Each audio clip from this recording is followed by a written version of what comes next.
Hello my friends and welcome back. Thank you very much for being with me again today. The article that I want to discuss today has to do with latest Ukrainian achievements on the front line over there. This article comes from Ukrinform and it's from today, the 28th of August 2022. And this is the title: Armed Forces of Ukraine eliminate 11 invaders, 3 command posts in the south.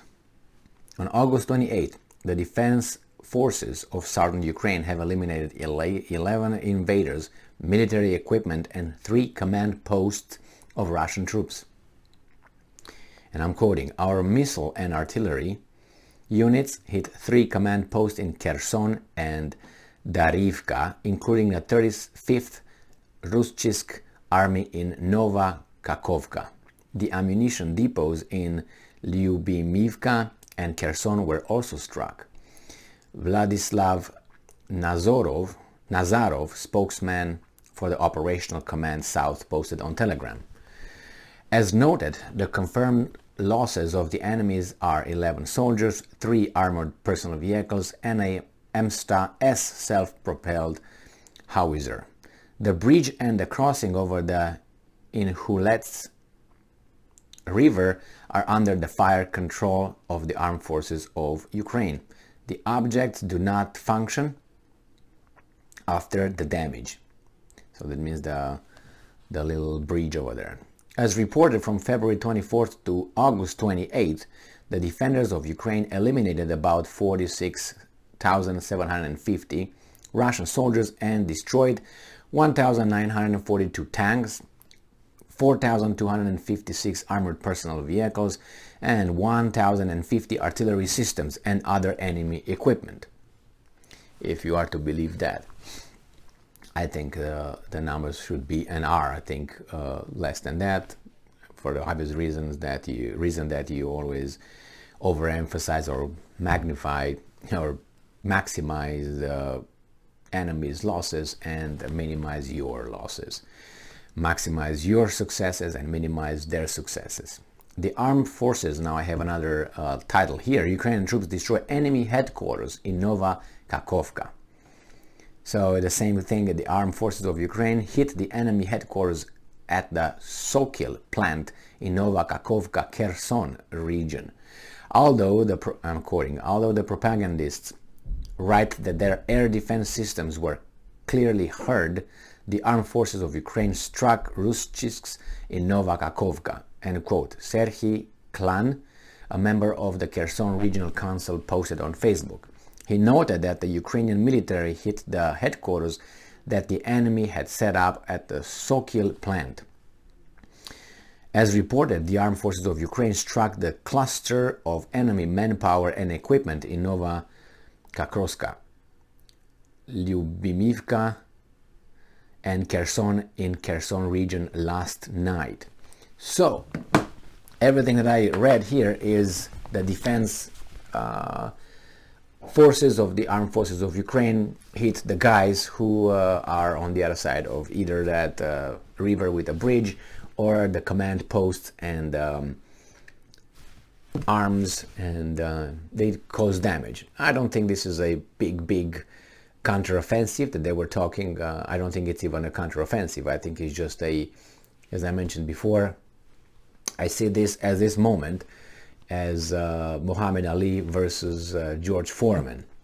I think it's 1974 or 1973 in Kinshasa, in Zaire, and where they were fighting over there, and Muhammad Ali used the first time, I think, he used rope-a-dope technique, which is, you know that you can't beat the guy in a straight fight because the other guy is stronger, more powerful than you, will knock you out. That was George Foreman at that time.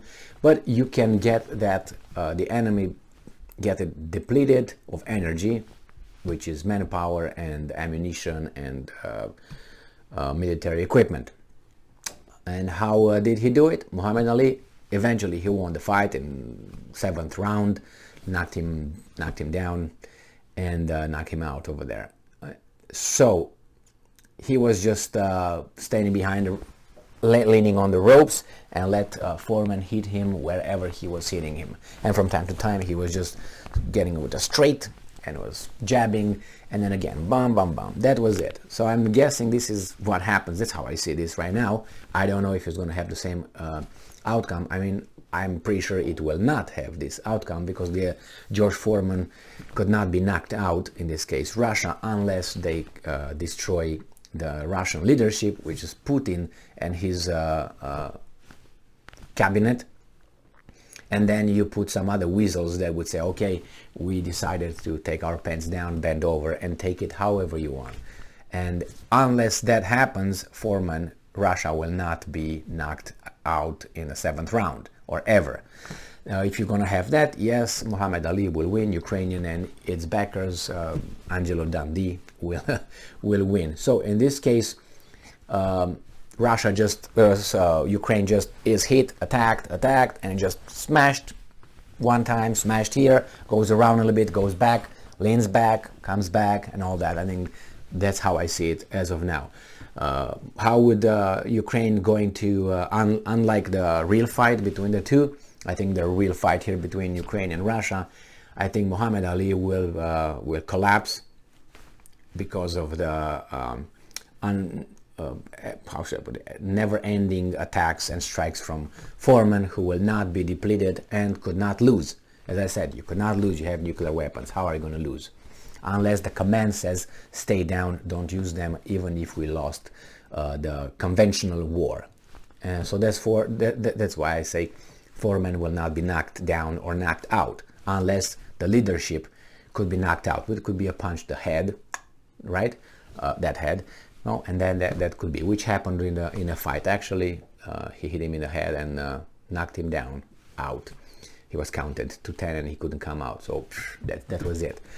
So he was not unconscious, like done, like Kamaru Usman in the UFC, 2 weekends ago, last weekend actually. All right, so we'll see what's going to happen. It seems that Ukrainians still have the capability, and they will still have it.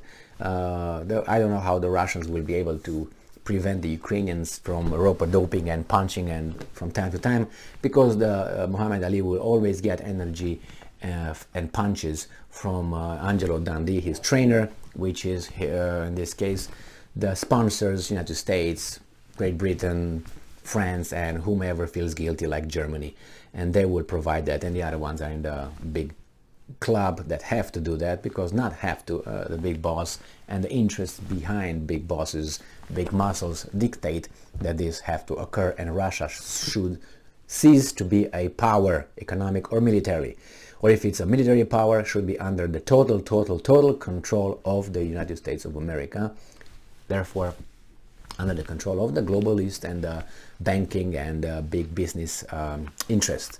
This is what actually happens with NATO. If you look around the world, NATO intervenes as a commando group in the name of this to protect the economic interest of some countries, Western countries, 2, 3, 4, it doesn't matter the country, it matters the interest, which are connational, so it's not international companies.